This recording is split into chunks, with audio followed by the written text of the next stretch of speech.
Alors toi aussi t'aimerais avoir ce même résultat sur ta Nintendo 3DS? Eh bien suis bien toute cette vidéo et tu sauras comment faire. Eh bien bonjour à tous, c'est RTech Informatique et aujourd'hui nous nous retrouvons dans une toute nouvelle vidéo auquel je vais vous montrer comment créer un thème sur votre Nintendo 3DS. Par contre attention, je tiens à prévenir avant, pour pouvoir appliquer le thème que vous allez créer depuis le logiciel que je vais vous montrer, il faudra quand même que votre console soit, on va dire, patch ou craquée, c'est peut-être le bon terme à utiliser. Donc voilà, si votre console n'est pas crack, je vous conseille de la craquer et ensuite de revenir sur cette vidéo. Donc voilà, aujourd'hui je vais vous proposer et vous montrer comment du coup créer votre thème, comment pouvoir ajouter un audio sur votre thème, donc une petite musique de fond, et comment pouvoir le mettre sur votre 3DS, c'est-à-dire l'installer et le mettre. Et vous allez voir que cette manipulation est plus ou moins facile, hein, c'est très facile à faire. Donc bon, je vais vous montrer mon écran d'ordinateur et je vais vous montrer comment faire tout cela. Donc nous voilà sur mon bureau. Donc pour commencer, pour pouvoir créer notre thème, on aura besoin de deux logiciels. Nous aurons tout d'abord besoin de l'éditeur de thème 3DS, qui va nous permettre de créer notre thème, et on va avoir besoin du convertisseur audio en boucle, qui va pouvoir créer notre audio, si jamais vous en voulez une sur votre thème. Alors vous allez du coup vous rendre sur les deux pages GitHub que je vais vous mettre en description. Vous allez cliquer sur le premier lien qui est là, en tout cas il y a le petit carré, vous allez cliquer ici, et ensuite vous faites enregistrer si cela vous est demandé. Alors vous faites pareil pour le convertisseur audio en boucle. Donc, vous prenez le point zip plutôt, qui est là. Vous faites enregistrer. Ensuite on va se retrouver avec deux fichiers zip. Donc nous allons faire clic droit sur les fichiers et extraire tout. Ensuite on va faire extraire. Et ensuite vous allez tomber sur le dossier avec l'application en question. Vous pouvez faire pareil pour le convertisseur en boucle pour vos thèmes. Mais bon, cela c'est pour après. Donc vous pouvez laisser de côté. Donc tout d'abord pour créer notre thème, ce que je vais vous recommander, c'est de tout d'abord créer un dossier pour votre thème et de mettre un titre. Donc le titre de votre thème. Alors moi je vais mettre tuto RTech, mais vous, qu'on soit bien d'accord, vous mettez le nom de votre thème. Alors tout d'abord on va faire un autre dossier qui va servir à la réalisation de notre thème. On va faire thème data. Donc c'est là où on va glisser toutes les images et les audios qu'on aura besoin. Et ici on va mettre du coup les fichiers que la 3DS aura besoin pour mettre le thème. Donc bien sûr après la création du thème, vous pouvez supprimer thème data. Alors attention, je me suis trompé, on va dire, sur quelque chose. Le dossier qu'on va créer, du coup, auquel ça va contenir nos images, il faudra pas le supprimer en fait, en fin de compte. Donc, vous laissez le dossier comme il est, vous le supprimez pas. Voilà, vous laissez toutes vos images dessus. Parce qu'en fait, sinon, qu'est-ce que ça va faire? Bah, ça va faire que ça va rien appliquer du tout, parce que ça va pas trouver les images en fait, qu'on aura mis sur le logiciel. Donc voilà, c'était une petite erreur de ma part, il faudra pas supprimer le thème data qu'on va créer. Mais par contre, vous ne devrez pas supprimer les thèmes, les fichiers qui seront générés. Donc tout d'abord, on va lancer l'application qui est là. Ensuite, on va se rendre sur ce logiciel. Et donc la première chose que on peut mettre, donc vous pouvez mettre ça à la fin ou au début, c'est pareil. Donc ici dans autre, je vais mettre, donc auteur, on va mettre du coup le nom de l'auteur. Donc votre nom ou votre pseudo, moi je vais mettre RTech Informatique. Courte description, vous mettez la description de votre thème, vous faites ce que vous voulez. A noter que cela n'est pas tout à fait obligatoire. Ici dans grande icône, petite icône, c'est juste l'icône qui va servir de démonstration ici. Alors ça, on s'en fout royalement. Mais bon, si ça vous fait plaisir, vous pouvez prendre et le glisser sur un truc, voilà, du coup ça le met ici, mais voilà, ça change rien, c'est rien de spécial. Donc la première chose qu'on va faire, c'est récupérer les dimensions qu'on aura besoin pour mettre sur notre écran, du haut et du bas. À noter qu'il y a des dimensions à respecter. Donc tout d'abord, on va y aller dans Images, Haut, Importer. On va prendre notre image. et ça va nous le refuser automatiquement. Donc le but, c'est d'afficher cette fenêtre et d'afficher du coup les dimensions acceptées. Donc je vais me munir de mon bloc-notes et je vais aller noter les dimensions. Alors ce que je vous recommande, c'est le 512 par 256, c'est la dimension qui fonctionne le mieux. Donc ensuite, on va se rendre sur un logiciel de photomontage. Alors vous pouvez très bien utiliser Paint, mais moi je préfère mieux le faire sur un logiciel de photomontage. Alors je vais quand même vous montrer sur Paint pour faire ça sur une image. Alors tout d'abord, il me semble que sur Paint, il faut se rendre sur propriété de l'image et qu'ensuite, dans largeur hauteur, il faut modifier donc ce que j'ai noté là. Donc il faut mettre 512 en largeur et en hauteur 250. On entre et ça va nous mettre la dimension acceptée. Ensuite, vous sélectionnez. Ensuite, on va cliquer sur la petite flèche. On va faire importer. On va aller prendre notre dossier où il y a toutes nos images. Et normalement, ça va nous mettre notre image à sa juste dimension. Donc on va faire fichier enregistrer sous format PNG et ici on va faire enregistrer. Mais sur un logiciel de photomontage, principe reste le même, nouvelle image. Ici vous mettez 512 par 256, validé, ça vous le met. Vous glissez l'image besoin, convertir. Alors, bien sûr ça va pas nous le mettre, mais on va utiliser les outils qui nous sont proposés. Voilà, transformer. Et donc ça va nous faire un truc un peu plus propre que Paint, on va dire. Donc là, ici, on va faire exporter sous. Alors bien sûr, hein, les menus et tout peuvent changer aux fonctions si vous êtes sur GIMP ou Photoshop ou autre. Moi, j'utilise GIMP, mais voilà. Donc le fichier, je vais le nommer écran du haut. Je vous conseille de nommer la même chose de votre côté pour pouvoir vous repérer. On va faire exporter. Alors là-dessus, on va faire exporter aussi. Et du coup, si je vais ici, importer, que je sélectionne, vous allez voir que ça va se mettre dans l'aperçu. Donc on va faire pareil pour l'écran du bas. Alors à noter que l'écran du bas fonctionne exactement pareil que les écrans du haut. C'est les mêmes dimensions. Par contre, pour l'écran du bas, attention si votre photo a un sujet, parce que le problème avec l'écran du bas, c'est que ça mange un peu. Il faut que votre sujet soit bien centré, c'est-à-dire bien au milieu. Par exemple, là, je vous fais l'exemple avec la voiture. Il faut que votre image soit centrée, comme ceci. Donc moi, je vais utiliser les mêmes images, mais libre à vous de utiliser n'importe quelle image que vous avez. Ensuite, pour les couleurs, parce que vous avez vu que là, les boutons et tout sont pas bien en raccord, ce qu'on va faire, c'est qu'on va y aller dans Options. Ici, on va aller activer tout ce qu'on a besoin. Donc, couleur d'ouverture, fermeture, donc en bas. Couleur des boutons du bas. Couleur des dossiers 3D. Non, peut-être pas couleur des textures 3D, ça vous laissez désactiver. Fond de dossier, vous laissez. D'ailleurs, pour voir les fonds de dossier, vous cliquez juste sur dossier et vous voyez l'aperçu. D'ailleurs, vous pouvez même animer en cliquant sur animer ici. Flèche des dossiers, c'est la flèche qui est là. Donc, couleur de l'icône 3D, c'est le contour des icônes. Couleur du curseur, c'est le curseur, c'est ça. Couleur des boutons fléchés, c'est ça. Couleur des flèches, c'est la flèche qui est au centre. Bien sûr, ici, on a l'option musique de fond, mais ça on va l'activer vraiment à la toute fin, sinon vous aurez des petits problèmes. Et couleur des boutons des coins de l'écran du haut, c'est là. Et donc si vous allez dans couleur, vous allez voir que l'option vous sera enfin ouverte. Donc là on va régler un peu tout ça. Donc on va commencer par bouton des coins de l'écran du haut. Donc là le fond, c'est on va dire la base. Donc par exemple, on va partir sur un orange de notre image. Donc bien sûr, veuillez choisir une couleur qui est un peu en rapport avec l'image que vous avez mis. Et couleur des textes, bah bien évidemment, c'est le texte. Alors, moi, je vais mettre un bleu quand même. Le bleu comme ça. Parce qu'il est un peu jaune bleu. Alors bien sûr, on va faire pareil pour tous les éléments qui sont là. Donc bouton des coins de l'écran du bas, ça va être bien sûr là. Donc là, vous aurez plusieurs parties. En fait, ça dépend des boutons. Bah, ce que je vous recommande de faire, c'est de commencer par fond. Le fond va vous commencer une base, on va dire. Donc là, vous pouvez bien sûr choisir les couleurs qui vous seront proposées par défaut ou alors d'aller en avancer sur la palette. Mais moi, ce que je vous recommande, c'est plutôt d'utiliser l'option qui est là. Ça va vous permettre, on va dire, de aller choisir une couleur directement en rapport avec votre image. Voilà, de faire comme ceci, de naviguer, voilà. Ou alors de prendre une couleur qu'il y a sur votre écran. Moi, je vais prendre la même couleur que les boutons là. Et ici dans sélection, du coup ça va être, on va dire le dégradé de couleur, parce que oui ça va changer en fait, voilà, ça va vous créer, en fait ça dépend, voilà, donc là c'est pour le dégradé de couleur. Donc là, pour le dégradé de couleur, on va sélectionner un petit bleu, un orange clair, allez. Là, ça va être pour l'intérieur, donc là, ça va être pour les logos, donc là on va choisir un bleu.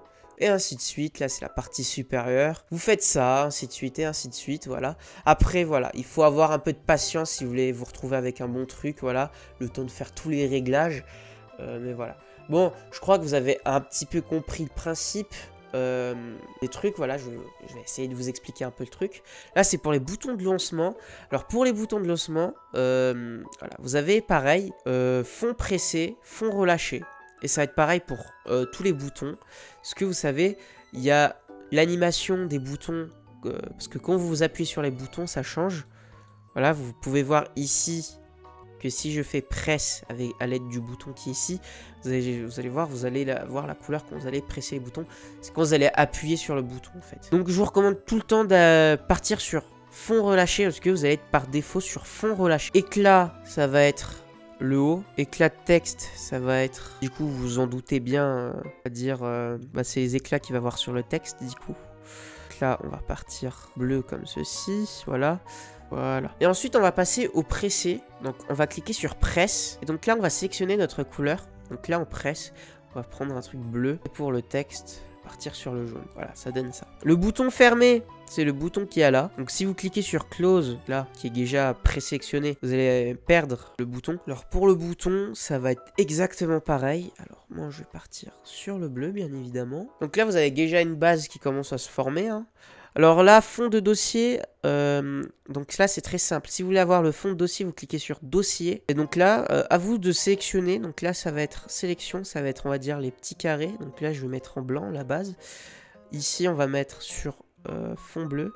Donc voilà, après, essayez de varier quand même les couleurs. Si vous voulez un beau résultat, c'est mieux de varier. Donc voilà, ici dans dossier 3D, ça va être l'icône 3D qui va, on va dire, flotter sur votre écran du haut.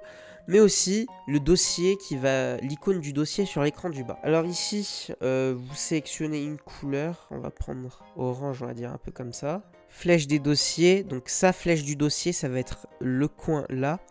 Donc flèche du dossier, ça c'est l'ombre. Donc comme j'ai dit, commencez tout le temps par fond. Ça vous donnera tout le temps une base. Donc là, hop, on va mettre un truc comme ça. Ensuite, éclat de flèche.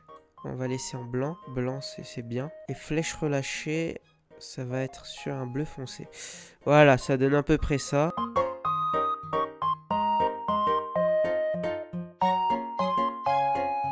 Donc voilà, là on a fait à peu près le tour pour le thème. Il ne restera plus qu'à l'exporter.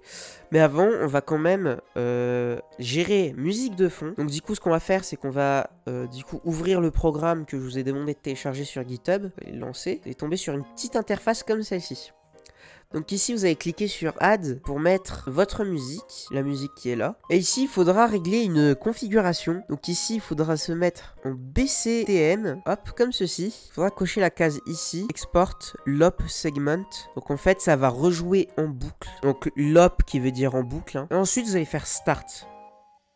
Ça nous dit qu'il a exporte 2 fichiers. Donc ici, nous allons ouvrir le dossier du coup du programme. Et ici, vous allez aller sur le premier dossier qui est là. Vous allez tomber sur 2 fichiers. Ça va être, vous allez sélectionner le fichier loop qui veut dire boucle. Et ensuite, ce que vous allez faire, bien évidemment. Ensuite, vous allez vous rendre sur le thème, sur le dossier de votre thème. Et vous allez le glisser dans le dossier du thème, comme ceci. Ensuite, il faudra renommer votre fichier à un nom bien précis. Ça va être... Là, vous allez renommer votre fichier en un nom bien précis. Donc, vous allez renommer votre fichier en .bgm.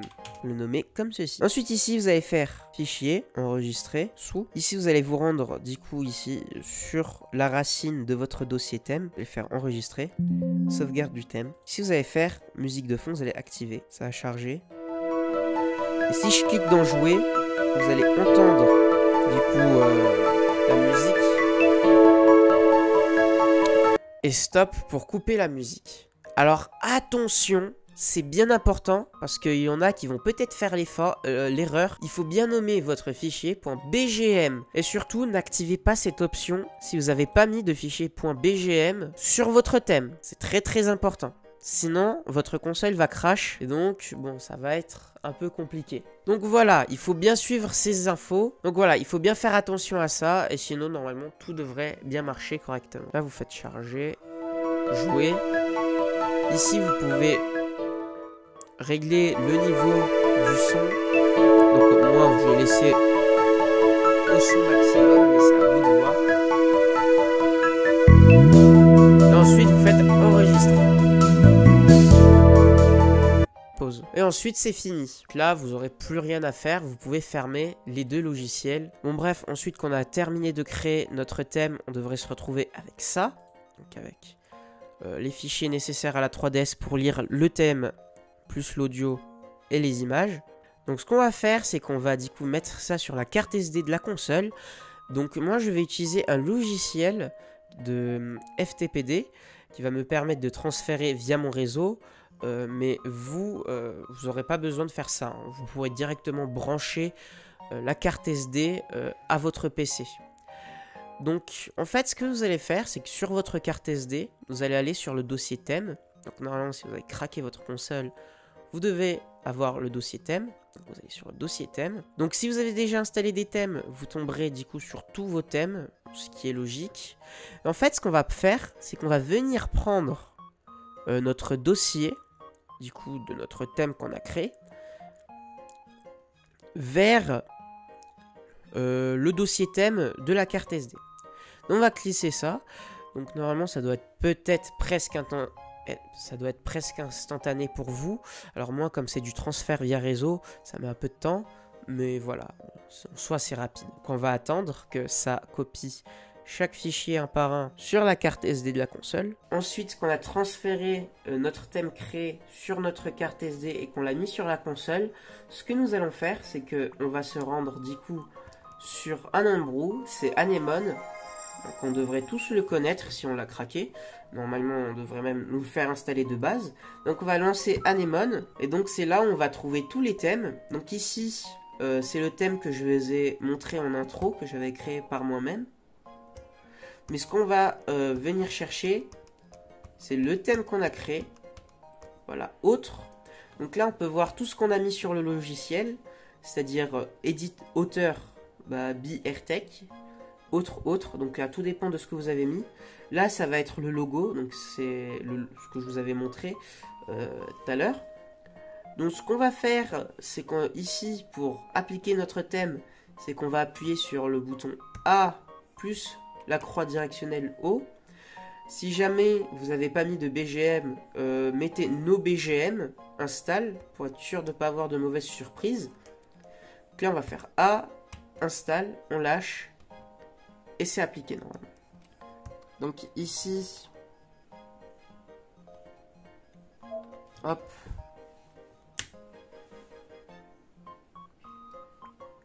Et voilà, normalement, on a mon beau thème que j'avais créé.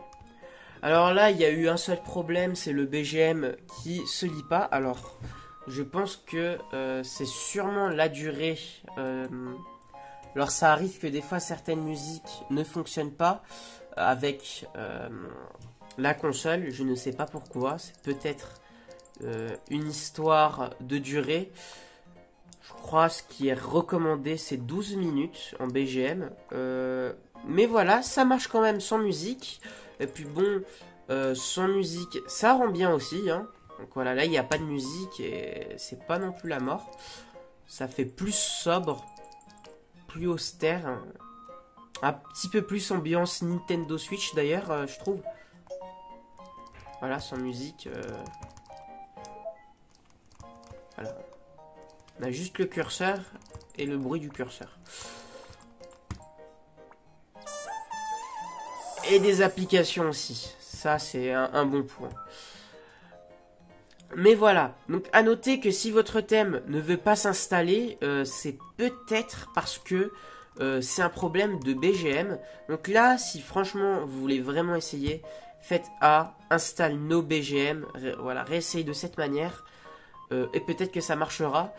Moi, la plupart du temps, j'utilise des sons, on va dire, qui ne dépassent même pas les 3 minutes. Voilà, c'est des sons de 1 minute. Donc, voilà. Privilégiez les sons de 1 minute si vous voulez être sûr et certain que ça marche. Voilà.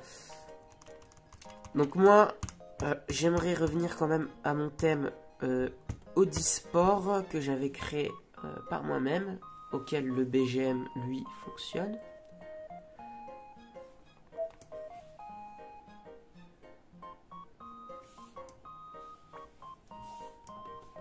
Voilà, là on entend le son. Et puis voilà.